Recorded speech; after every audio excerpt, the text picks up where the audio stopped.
Kawan, di daya masyarakat yang pulih daripada COVID-19. Pemuda Islam melakukan aksi hari ini. Kawan dan takutkan kami ingin meminta kepada Presiden Joko Widodo bahwa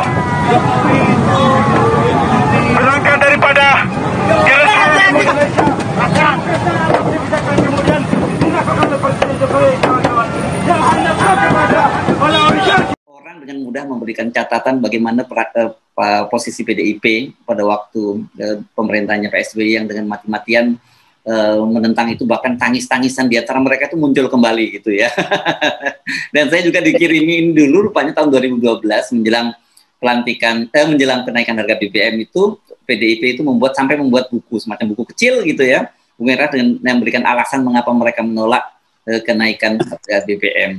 Dan ini argumen-argumennya benar-benar pro rakyat sekali. Nah sekarang bagaimana dengan situasi semacam ini?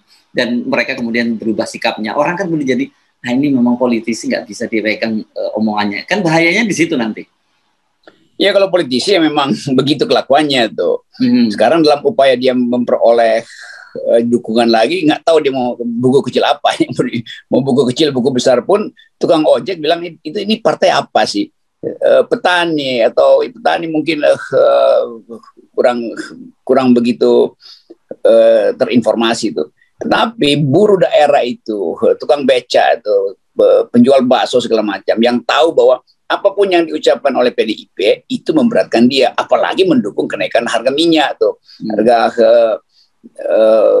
dengan akibat harga-harga pasti naik dan beban pada konsumen. Jadi partai semacam PDIP itu memang nggak ada posisi dia. Kan orang kalau dia punya ideologi wong cilik, ya apapun ya demi wong cilik itu. Walaupun pemerintahnya bikin kekacauan, justru ditegur dong bahwa ini demi wong cilik kenapa dinaikkan tuh. Jadi hal semacam ini yang kita anggap bahwa partai PDIP itu akhirnya siksak untuk hal yang sangat pragmatis kan. Kalau dia siksa secara ideologi, iya, tapi ini mendukung pemerintah yang mensengsarakan. Ya, mendukung pemerintah yang menyengsarakan rakyat itu artinya bukan lagi partai wong cilik itu. Jadi kalau di survei per hari ini misalnya itu pasti dia turun elektabilitasnya. Tapi mungkin ada semacam perdukunan yang menganggap bahwa ini nggak mungkin turun tuh. Itu uniknya Indonesia tuh. Kalau di luar negeri udah pasti partai ini tinggal 10% tuh, karena nggak ada istilah dalam rasionalitas dukungan politik sebuah partai bermain-main dengan ideologinya sendiri tuh. Ideologi wong cilik tapi anti kesejahteraan rakyat kan itu. Konyolnya kan begitu. Tapi udahlah, kita ucapin aja selamat ulang tahun Ibu Puan, panjang umur sekaligus panjang umur perjuangan.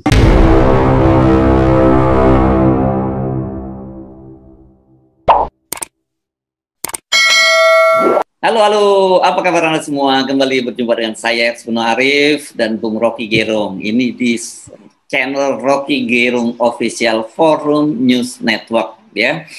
Jangan dipotong-potong. Jadi Rocky Gerung Official Forum News Network ini adalah produk jurnalistik dari Forum News Network. Nah, gitu.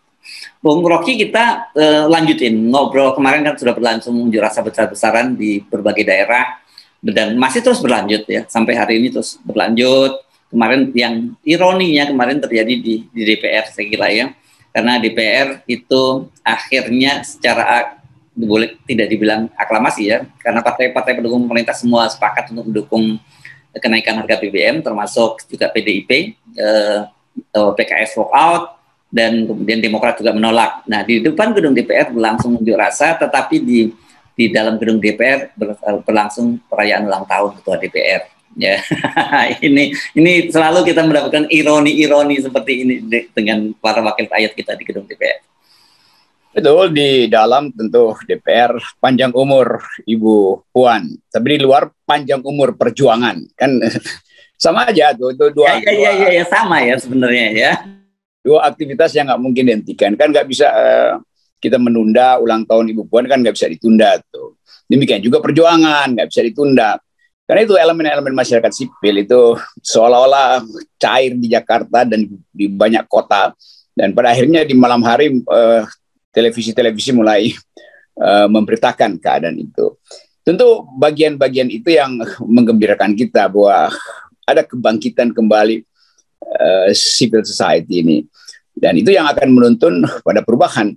Karena di semua waktu sejarah, di semua titik sejarah, hanya kekuatan rakyat yang bisa menghalangi arogansi kekuasaan. Kan itu rumusnya begitu. Jadi tetap sekarang diperlihatkan bahwa kekuasaan itu memang arogan dalam kondisi bahkan dalam persaingan bebas pun dia mau halangi itu orang beli minyak BBM murah dari pihak swasta itu yang memang nggak ada urusan dengan negara tuh. Jadi negara menjadi statism itu. Jadi semuanya mau diurus oleh negara tuh. Padahal sebetulnya negara tidak mengurus rakyat, dia mau mengurus dirinya sendiri supaya kekuasaan itu bisa diperpanjang. Kan itu intinya tuh. Tetapi akhirnya fakta-fakta politik menunjukkan bahwa walaupun ada tekanan massa, tekanan politik, tapi partai-partai yang justru pro Wong Cili itu nggak peduli dengan poin-poin dasar yang diucapkan oleh Wong Cili itu. Mulai dari Gojek, mulai dari tukang beca di mana itu di Garut, di mana yang bahkan mengolok-olok presiden. Naikin aja 10 kali lipat, kami masih tahan. Jadi satir pun nggak dipahami kan. Tapi itulah memang rumus terakhirnya adalah pasti Presiden Jokowi akan bertahan dengan kebijakannya karena udah dilobi bahwa partai-partai akan pro dengan kebijakan itu. Tapi selalu nggak mungkin dia bulat itu PKS dan Demokrat tentu membaca lebih cermat apa yang dikehendaki oleh publik. Dan kehendak publik itu ya bentuknya demonstrasi.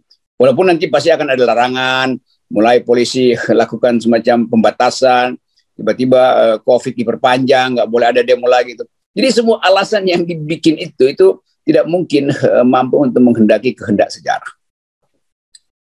Oke, ini karena PPKM level 1 ya, saya kira ini diperpanjang di provinsi dan ini nanti bisa jadi justifikasi oleh polisi untuk melakukan pelarangan itu. Dan tapi ini selingan sedikit, kemarin Bung Said Didu di salah satu grup yang saya ikuti juga mempostingkan rencananya akan tampil dalam dialog di TV One, mimbar catatan demokrasi BBM naik, hidup makin sulit. Tiba-tiba katanya diberitahu bahwa dia dibatalkan acara itu. Saya bilang Anda salah karena kalau Anda tampil di FNN nggak akan ada acara yang dibatalkan gitu. Ya itu, jadi ketakutan itu mulai diajukan dalam bentuk pertahanan kan. Ya, orang kalau takut dia pasti bertahan dulu lalu dia defense. Jadi satu tahap lagi nanti ketakutan berubah menjadi penyerangan. Yang takut kan kekuasaan sekarang. Mulai diserang media-media mainstream itu atau media-media yang udah standar lah. TV One nggak mungkin kalau mau melawan pemerintah tuh. Jadi diserang kecil, disuruh ganti topik udah pasti diganti itu. Karena kita tahu lah apa hubungan antara kekuasaan dengan TV-TV ini. Demikian juga mungkin Kompas begitulah. Kalau Nasdem pasti enggak lah karena Nasdem pro kenaikan itu. Jadi tokoh-tokoh kunci akan dihalangi untuk bicara pada rakyat. Padahal mereka bicara nggak bicara, rakyat udah turun di jalan, mau ngapain lagi sebetulnya kan? Jadi nggak ada gunanya lagi, mau undangan diskusi masih panjang ke saya itu soal BBM. Nah saya bilang ya udah, setelah diskusi ada demonstrasi itu. Nah sekarang demonstrasi udah jalan, ngapain lagi diskusi itu? Demikian juga pembahasan-pembahasan di televisi yang dilarang itu sebetulnya ya apa dasarnya itu? Kan itu pasti dilarang itu kalau dibilang oh dipindahkan temanya, iya artinya dilarang. Dan pada waktu itu mungkin dianggap Said Didu bagian yang paling vokal dalam hitung-hitungan tipu menipu BUMN dalam hari ini Pertamina tuh. Ya, demikian juga ada Bima, Yudhistira, maka Rizal Ramli udah jelas lah nggak bakal diundang dalam debat yang semacam itu tuh. Dan jadi semua tokoh oposisi memang suaranya udah masuk di dalam pikiran mak-mak, dalam pikiran mahasiswa, dalam pikiran buruh tuh. Jadi buat apa dikendalikan lagi melalui media, televisi, tuh bocor lewat FNN, bocor lewat media sosial yang lain. Tuh. Semua orang sekarang bisa bikin podcasting buat mendorong perubahan sosial. Tuh. Jadi menghalangi gerak sejarah itu absurd. Atau kalau saya sebut dengan satu satir, kalau jangan menghalangi arus air. Lebih baik belajar berenang itu. Menarik itu ya. Kalau arus airnya nggak mungkin dihalangi. Nah, saya kira yang sedang berenang sekarang PDIP dong, Bung Rocky. Karena dia sekarang ini tentu saja dalam posisi yang sedang bermanuver sana sini untuk menyelamatkan mukanya dari PDIP. Orang dengan mudah memberikan catatan bagaimana posisi PDIP pada waktu pemerintahnya Pak SBY yang dengan mati-matian menentang itu, bahkan tangis-tangisan di antara mereka itu muncul kembali gitu ya. Dan saya juga dikirimin dulu rupanya tahun 2012 menjelang menjelang kenaikan harga BBM itu PDIP itu sampai membuat buku, semacam buku kecil gitu ya, Bung Era, dengan memberikan alasan mengapa mereka menolak kenaikan harga BBM. Dan ini argumen-argumennya benar-benar pro rakyat sekali. Nah sekarang bagaimana dengan situasi semacam ini? Dan mereka kemudian berubah sikapnya. Orang kan boleh jadi, nah ini memang politisi nggak bisa dipegang omongannya. Kan bahayanya di situ nanti. Ya kalau politisi ya memang begitu kelakuannya tuh. Sekarang dalam upaya dia memperoleh dukungan lagi, nggak tahu dia mau buku kecil apa. Mau buku kecil, buku besar pun tukang ojek bilang ini partai apa sih? Petani atau petani mungkin kurang begitu terinformasi itu. Tetapi buruh daerah itu, tukang beca itu, penjual bakso segala macam, yang tahu bahwa apapun yang diucapkan oleh PDIP itu memberatkan dia, apalagi mendukung kenaikan harga minyak tuh, dengan akibat harga-harga pasti naik dan beban pada konsumen. Jadi partai semacam PDIP itu memang nggak ada posisi dia. Kan orang kalau dia punya ideologi wong cilik, ya apapun ya demi wong cilik itu. Walaupun pemerintahnya bikin kekacauan, justru ditegur dong bahwa ini demi wong cilik kenapa dinaikkan tuh. Jadi hal semacam ini yang kita anggap bahwa partai PDIP itu akhirnya siksa untuk hal yang sangat pragmatis kan. Kalau dia siksa secara ideologi, iya, tapi ini mendukung pemerintah yang mensengsarakan. Ya, mendukung pemerintah yang menyengsarakan rakyat itu artinya bukan lagi partai wong cilik itu. Yeah. Jadi kalau di survei per hari ini misalnya itu pasti dia turun elektabilitasnya. Tapi mungkin ada semacam perdukunan yang menganggap bahwa ini nggak mungkin turun tuh. Itu uniknya Indonesia tuh. Kalau di luar negeri udah pasti partai ini tinggal 10% tuh, karena nggak ada istilah dalam rasionalitas dukungan politik sebuah partai bermain-main dengan ideologinya sendiri tuh. Ideologi wong cilik tapi anti kesejahteraan rakyat kan itu. Konyolnya kan begitu. Tapi udahlah, kita ucapin aja selamat ulang tahun Ibu Puan, panjang umur sekaligus panjang umur perjuangan. Memang agak aneh karena ada lembaga survei yang baru saja mempublikasikan bahwa sekarang elektabilitasnya PDIP paling tinggi. Saya pikir dari rasionalitas apapun nggak mungkin. Nah, tapi pilihannya cuma dua menurut saya. Itu satu, memang lembaga surveinya sedang ngibul dan itu udah biasa gitu. Yang kedua, memang ada problem yang serius pada bangsa kita ini gitu. Kenapa? Karena seperti yang Anda sampaikan tadi, kalau kita lihat praktek-praktek di luar negeri katakanlah gitu kan, kita sudah dengan mudah membaca, oh kalau partai konservatif itu ideologinya seperti ini, kalau partai buruh seperti ini, partai liberal seperti ini. Nah di Indonesia kita nggak bisa menduga seperti itu, yang tadinya partai yang dengan pro mengcilek, tapi ketika pemerintah ternyata dia justru partai yang dengan sangat sekejam menindas orang wong cilik. Ya mungkin PDIP punya strategi supaya Pak Jokowi penuhi permintaan agar Menteri PAN itu diganti dan berasal dari PDIP juga. Yang dapat itu bukan PDIP tapi Pak Aswar Anas yang dulu justru dimusuhi oleh PDIP dalam pertandingan politik pilkada tuh. Jadi akhirnya nanti PDIP marah lagi kan, kok Menteri PAN bukan datang dari kami, kan itu. Kan ada berita tadi kecil bahwa Jokowi akan melantik Menteri PAN, yaitu saudara Aswar Anas itu yang wakil gubernur gagal di Jawa Timur ya. Timur waktu itu tuh. Bupati Banyuwangi ya. Banyuwangi ya. Jadi terlihat bahwa persaingan politik itulah yang menyebabkan PDIP siksa tuh. Kan Pak Jokowi juga merasa oke, gue kerjain lo tuh. Nah ini soalnya tuh. Jadi selama persaingan politik internal, ini kan internal PDIP. Kan persaingan antara Jokowi dan Megawati kan internal partai mereka sendiri. Jadi itu intinya kenapa tadi agak ajaib dalam sebuah negara modern, partai politik itu nggak punya asas itu kan, sebetulnya PDIP nggak punya asas tuh. Ya apa asasnya? Soekarnoisme. Oke, kalau Bung Karno masih ada sekarang, dia akan pro kenaikan harga apa enggak tuh? Kira-kira begitu. Dia akan bilang kembali pada marxisme, kembali pada keadilan sosial, kembali pada ekonomi sosialis. Kan itu yang diajarin oleh Bung Karno tuh. Jadi bagian-bagian ini yang bikin orang ya nggak tahu apa lagi poin untuk diterangkan. Ya paling mungkin nanti ada keterangan, ada buku kecil kedua tuh yang menerangkan bahwa buku kecil pertama bohong. ini betul-betul seperti yang kita konstatir sebelumnya, perang terbuka antara dengan Bu Megawati dengan Pak Jokowi ini udah menjadi perang diam-diam, itu menjadi perang terbuka gitu sekarang ya. Ya pasti itu kan dari dulu, dari awal kita tahu bahwa ini pasti akan berakhir dengan Kurusetra, itu padang Kurusetra. Karena nggak mungkin ditahan keinginan Pak Jokowi untuk mencari jaminan bahwa kabinet dia ini satu di antara mereka akan jadi pemimpin di depan lalu mengamankan kebijakan Presiden Jokowi itu kan, itu soalnya. Sementara PDIP tetap nggak bisa kasih poin mau Ganjar atau mau Puan. Ganjar diomelin, kalau dibalikin lagi kan mukanya mau ditaruh di mana? Ibu Mega tuh yang udah mempermalukan Ganjar di depan publik. Jadi Ganjar sekarang dapat semacam energi moral untuk terus saja bertanding. Karena dia dapat sinyal lagi bahwa Jokowi nggak kasih Menpan itu pada PDIP. Kan begitu. Yang lebih konyol lagi misalnya kalau tiba-tiba Menpannya Ganjar itu lebih berat lagi tuh.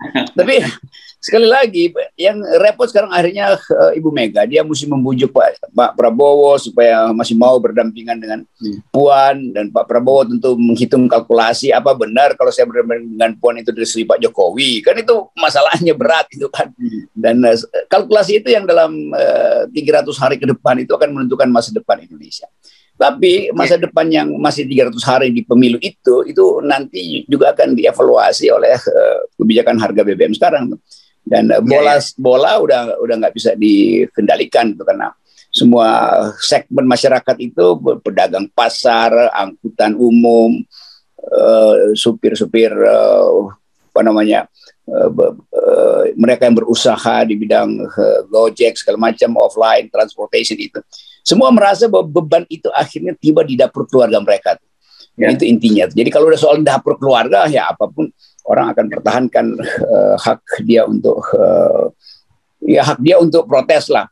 Nah, demikian juga mahasiswa udah mulai masuk kuliah, dan itu artinya akan ada rapat-rapat BEM di kantin, di koridor, di musola segala macam. Ya itu konyolnya tuh. Pemerintah nggak hitung momentum, dan memang dia nggak mungkin hitung momentum kecuali keluarin lagi ancaman atau tadi semacam soft terror sebetulnya, bahwa ini masih PPKM udah dinaikkan, jadi kalian nggak boleh ada di jalan lagi. Ya gitu kira-kira. Tapi seperti tadi tidak mungkin membendung banjir. Ya. Memang kemarin ada beberapa sejauh ini kemarin cukup lancar lah ya aksi unjuk rasa. Tidak ada eksiden yang terlalu signifikan. Ada satu mobil wali kota Cilegon itu ya kalau tidak salah yang sempat nggak disandra lah, cuma diduduk-duduki oleh para pengunjuk rasa dan mereka sudah ditangkap. Tapi sejauh ini cukup kondusif. Tetapi ini Said Iqbal, saya kira ini salah satu pemimpin buruk yang sebenarnya kalau kita amati dia cukup dekat dengan istana. Itu pun sudah mulai memberikan ancaman gitu ya. Kalau sampai tidak dibatalkan ini akan terjadi kerusuhan. Nah, ancaman-ancaman ini saya kira nanti bisa bukan sekedar aja ancaman kalau kemudian ternyata pemerintah masih terus bersikeras dengan sikapnya, dan DPR juga malah asik merayakan ulang tahun ketimbang bicara soal lebih bicara panjang umur daripada panjang umur perjuangan. Selalu ada situasi krisis yang nggak dimengerti oleh orang yang ada di dalam situasi itu tuh.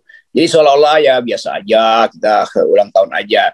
Itu sama seperti tragedi Titanic gitu. Orang masih pesta-pesta padahal kapalnya udah bocor tuh, dan nggak menganggap bahwa nggak mungkin Titanic itu tenggelam karena dia terlalu besar untuk tenggelam, too big untuk tiba di dasar laut tuh. Tapi politik itu selalu datang dengan kejadian-kejadian kecil, dan simbol bahwa kemarin ada mobil plat merah itu diduduki mahasiswa. Itu bukan cuma satu mobil sebetulnya, seluruh mobil tuh potensial untuk dilakukan begitu. Jadi sebagai semiotik politik itu terlihat bahwa akhirnya demo itu udah tahu sasarannya apa, yaitu ASN. Padahal ASN sebetulnya juga banyak yang menderita karena pensiun kurang, gaji yang kurang. Tapi udah jadi simbol bahwa mobil pejabat itu pasti koruptor tuh. Nah, karena itu diduduki oleh mahasiswa tuh. Sangat mungkin juga itu sebetulnya wali kota Cirebon itu bukan dari PDIP, tapi udah nasibnya begitu. Bukan Cirebon, Cilegon. Nah. Cilegon itu. Ya. Banten. Ya mungkin aja itu juga dia pakai mobil itu, tapi dia datang dari partai yang mungkin Demokrat di situ tuh. Tapi orang anggap bahwa oke, itu simbol negara itu adalah mobil plat merah. Dan mobil plat merah seringkali juga memakai BBM untuk kegiatan yang bukan bersifat kenegaraan. Kan banyak betul mobil plat merah tuh yang seliweran di hari Minggu, hari Sabtu itu yang hari libur, ada urusan apa tuh pejabat pakai mobil negara di luar jam kerja dia kan. Jadi kesadaran etis dan kesadaran keadilan udah muncul tuh. Dan simbol-simbol itu yang sekali lagi menyebabkan pemerintah galau, tapi galaunya dia itu mau ngapain kan?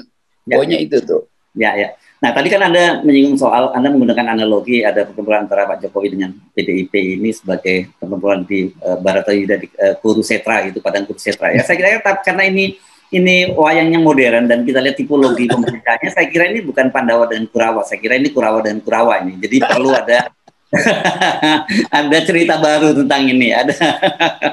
Iya, ada keadaan itu. Dan orang nggak bisa bedain sebetulnya mana Pandawa, mana Kurawa. Jadi benar ini semuanya supaya aman kita anggap aja ini Kurawa sama Kurawa nih. Dan ya Pandawa itu momentum aja lah kira-kira. Ya. Karena kan biasanya kalau Pandawa itu keprihatinannya kepada rakyat itu sangat tinggi kan gitu. Biasanya kan begitu ya. Kalau menyengsarakan rakyat itu ya pasti itu analoginya adalah Kurawa. Berarti dia bukan di Kurusetra, dia di Setra Kuru. Oke, saya kira kita pasti akan terus bahas persoalan unjuk rasa ini karena ini masih akan terus berlanjut unjuk rasanya, dan pemerintah seperti juga dukungan dari DPR kemarin lewat sidang paripurnanya itu sudah sampai pada keputusan bahwa ya memang ini kenaikan harga BBM akan jalan terus. Berarti ini penderitaan rakyat juga akan jalan terus gitu ya. Dan kita mengawalnya dengan 0%. Pulihkan hak rakyat melalui 0% threshold.